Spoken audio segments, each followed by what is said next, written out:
Hello বন্ধুরা, welcome to my channel S dream blogger. তো তোমরা সবাই কেমন আছো? আশা করি সবাই ভালো আছো, সুস্থ আছো। তো আমি আজকে উঠেছি 7:30 দিকে, উঠে ফ্রেশ ট্রেশ হয়ে তোমাদের সাথে ব্লগ শেয়ার করতে চলে এসেছি। কিছু একটুখানি ফোন টোনও ঘাঁটছিলাম। তো এরপরে যাবো আমি একটুখানি বাইরের দিকে যাব খাওয়া দাওয়া করে। তো আমি খেতে বসে গেছি, চলো তাড়াতাড়ি খাওয়া দাওয়া করে বেরোনো যাক। বেরিয়ে আমি এখন হোস্টেলে যাব, চলো। আমি তাড়াতাড়ি খাওয়া দাওয়া করে স্নান করে বেরিয়ে পড়েছি হোস্টেলের উদ্দেশ্যে। এবার হোস্টেলে গিয়ে 1 ঘন্টা খানি কাটানোর পরে তারপরে জয়ন্তর সাথে দেখা করবো দমদম স্টেশনে। তো চলো।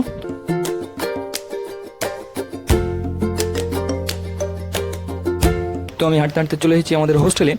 এই হোস্টেলটার নাম হচ্ছে সিধু কানু হোস্টেল। এটা বিধাননগর স্টেশন থেকে উল্টো ডাঙার এখানেই। আমি পার্থ রুমে গিয়ে দেখি পার্থ সবে খাওয়া দাওয়া করে উঠেছে।